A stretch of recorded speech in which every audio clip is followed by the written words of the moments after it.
नमस्कार मित्रांनो, आपण पाहत आहात ॲग्रो विश्वा मराठी हे यूट्यूब चॅनल. आत्ताच्या क्षणाची सर्वात महत्त्वाची बातमी आपण पाहत आहात.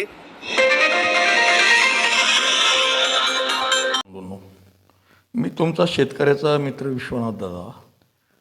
आपणास आज 4 जुलै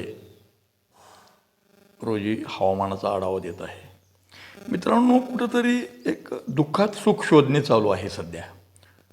संपूर्ण जगावर ला निनोचा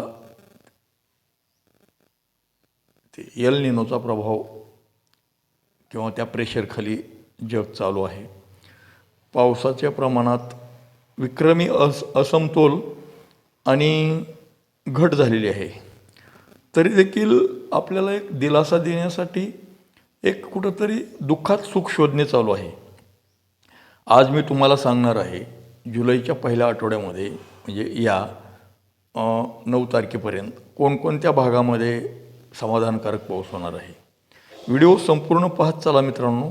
मी संपूर्ण 36 जिल्हे त्यातील जवळपास 400पर्यंतचे तालुके याच्यावर एक दृष्टिक्षेप टाकत असतो आणि त्यातील ज्या भागात काहीच विशेष वातावरणामध्ये बदल नसेल तर त्या भागाचा आपण उल्लेख करत नसतो. तुम्हाला एक विनंती आहे, व्हिडिओ संपूर्ण पाहत चला, त्याच्यावर काही प्रतिक्रिया देत चला. आणि मित्रांनो, आपण आपल्या दादाचं ॲग्रो विश्वा मराठी हे चॅनल सबस्क्राईब करायला विसरू नका. तुम्हाला अशीच नवीन विषयाची आणि महत्त्वाची सत्यवाद पाहायला मिळेल. तर मित्रांनो, आपण पाहू शकता की या बाजूला बंगालच्या उपसागरामध्ये एक लो प्रेशर ॲक्टिव्ह आहे. ते कशा पद्धतीने कार्य करतं आहे बघा. आणि संपूर्ण जी हवा सध्या जे नैऋत्य पश्चिम दिशेतून खेचली जात आहे, त्यामुळं सगळ्या महाराष्ट्रामध्ये हवेची दिशा एकच आहे. ते कमी होईल जास्त होईल, वेळेनुसार त्याचा वेग कमी जास्त होतो आहे. आणि त्याचा आपल्याला बघा कशा पद्धतीने म्हणजे फायदा ठरणार आहे हे तुम्हाला मी दाखवण्यासाठी बाजूला ॲनिमेशन चालू आहे. तर मित्रांनो, तो लो प्रेशर कशा पद्धतीने पुढे सरकतो आहे आणि त्याचा फायदा कशा पद्धतीने आपल्याला होणार आहे म्हणजे महाराष्ट्राला, याच्यावर आपण एक महत्त्वाची तुम्हाला माहिती देण्याचा प्रयत्न करतो आहे. तर मित्रांनो, याचा फायदा हा सध्या कोकण किनारपट्टीलगतचा जो भाग आहे त्या भागामध्ये पाऊस हा जोराचा पडणार आहे. तो भाग कुठला येतो आहे मित्रांनो, याची तुम्हाला मी माहिती देत आहे. तर त्यामध्ये येत आहे सिंधुदुर्ग, रत्नागिरी, रायगड, ठाणे, पुणे, पालघर, नाशिक, धुळे, नंदुरबार, जळगाव, तसेच बुलढाणा, अकोला, अमरावतीचा काही भाग. या भागामध्ये अतिशय जोराचा मुसळधार पाऊस होण्याची शक्यता दिसते मित्रांनो. आणि नंतर थोडा मध्यम स्वरूपाचा पाऊस जर म्हटलं तर आपल्याला तो पाऊस हा मराठवाड्यातील जे उर्वरित राहिलेले वाशिम, यवतमाळ, हिंगोली, परभणी, धाराशिवचा केवळ कळंब आणि भूम, वाशीचा काही भाग आणि परांडा तालुक्यातील उत्तरेकडचा भाग, या भागातच एक जोरदार पाऊस होऊ शकतो. आणि सोलापूर जिल्ह्याचा सुद्धा बराचसा भाग यातून वगळला जाणार आहे. बाकीचं जे सोलापूर, अहिल्यानगरचा काही भाग, सातारा, सांगली, सोलापूर आणि कोल्हापूरमध्ये पाऊस हा घटलेला असेल. आणि मित्रांनो, याचा सकारात्मक फायदा म्हणजे आज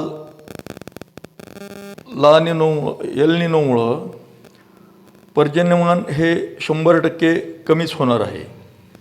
मी तुम्हाला पाठीमागच्या व्हिडिओमध्ये सांगितलं होतं की 7 तारखेनंतर दुष्काळाचं चित्र स्पष्ट होणार. मला ही गोष्ट दिसत होती, लक्षात येत होती की जे एक लो प्रेशर ॲक्टिवेट होण्याची दाट शक्यता आहे आणि त्याचा फायदा हा नक्कीच आपल्या ह्याला होऊ शकेल. ही संपूर्ण म्हणजे जर लक्षात घेतलं तर सध्या जी जगात जी स्थिती आहे त्यात सगळ्यात आपल्या भारताची स्थिती ही मजबूत दिसते.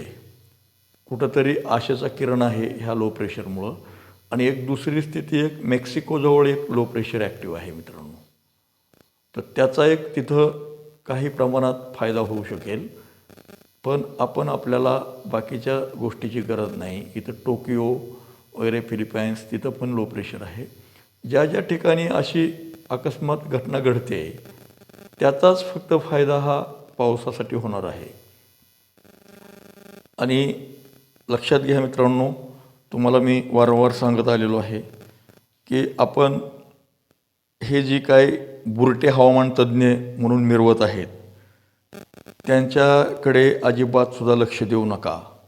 जे माणिकराव खुळे, रामचंद्र साबळे ज्यांनी कितीतरी वर्ष भारतीय हवामानशास्त्र विभाग महाराष्ट्राच्या सरकारमध्ये शेती संदर्भात हवामान याच्या वेधशाळेत कार्य केलेलं आहे. ते आता सेवानिवृत्त झालेले आहेत, परंतु त्यांचे जे अनुभव ते सांगतात, त्यांचे अंदाज हे पाहत चला, ते फायदेशीर ठरतील. ही बुरटी लोक ढगाकडे बघून अंदाज देणारे आहेत, त्यांच्याकडे लक्ष देऊ नका. महाराष्ट्रात सूर्यदर्शन होणे कठीण राहील. या आठवड्यामध्ये खूप म्हणजे ढगाळपणा असेल. ढग हे खूप उंचीवर गेलेले असणार आहेत. त्यामुळं स्मॉल रेनच बऱ्याचशा भागात जवळपास 60 ते 70% भागामध्ये फिसफिस स्मॉल रेन पाऊस होईल.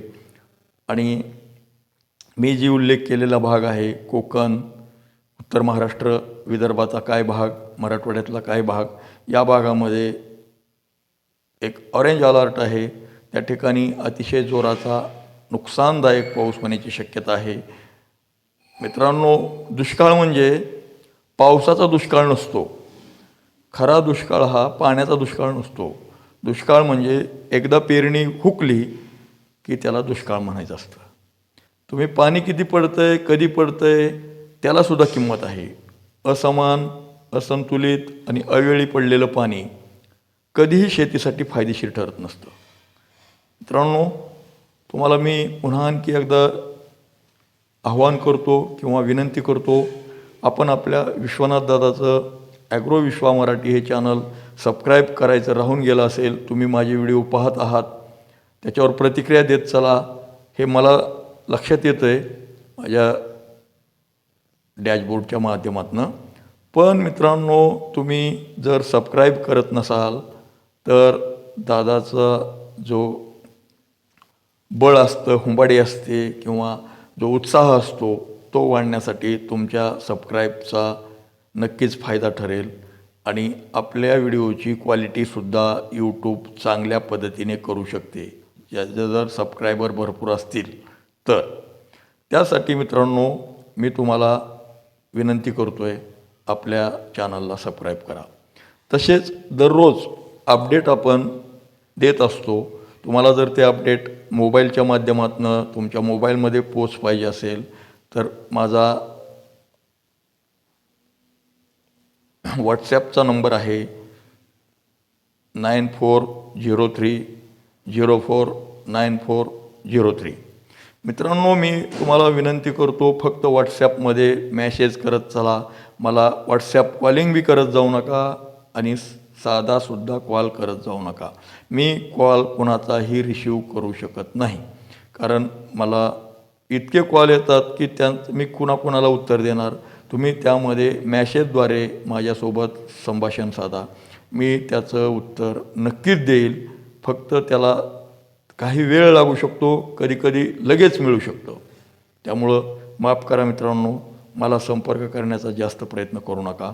मी तुम्हाला माध्यम सांगितलेलं आहे, माझं व्हॉट्सॲपचं माध्यम.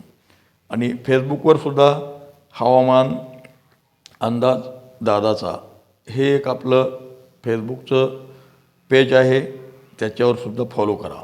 ओके मित्रांनो, धन्यवाद. शुभ दिवस.